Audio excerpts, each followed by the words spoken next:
निर्माता कृष्णा यादव नंतर डीजे सुमित सतीश रैमा अभी आप सुन रहे हैं प्लैनेट म्यूजिक की शानदार प्रस्तुति। पेन्हा लेली सारिया होते भोर हरिया चल जब ही दोसरा के घरवा में। पेन्हा लेली सारिया होते भोर हरिया चल जब ही दोसरा के घरवा में। मोर जे बजिया बने सुना है गे पगली हंसरी लगैबौ तोरा मोरवा में। मोर जे बजिया बने सुना है गे पगली हंसरी लगेबौ तोरा मोरवा में। हंसरी लगेबौ तोरा DJ Sumit Satish रैमा planet music Darbhanga. भूल जब ही तू करे जा ससुरा में जाके याद नहीं करबी गे सैया के पाके सैया के पाके।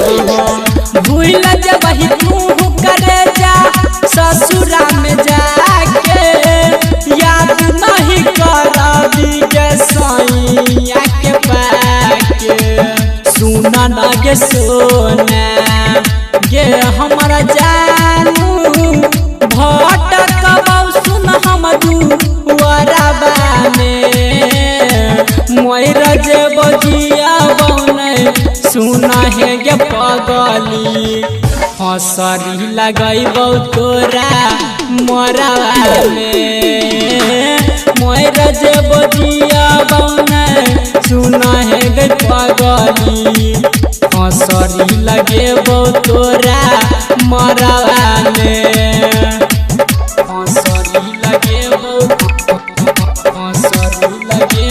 तोरा DJ Sumit Satish रैमा planet music Darbhanga. हमारे तू प्यार रही सुन न सनम गे फेर किया सना दिलही जखम गे हमारे तू प्यार रही सुन न सनम गे फेर किया सना दिलही जखम गे। कहै छौ किसान रामन जी यादव रहौ कमी कवनी यारवा में। मोर जे बजिया बने सुना है गे पगली हंसरी लगैबौ तोरा मोरवा में।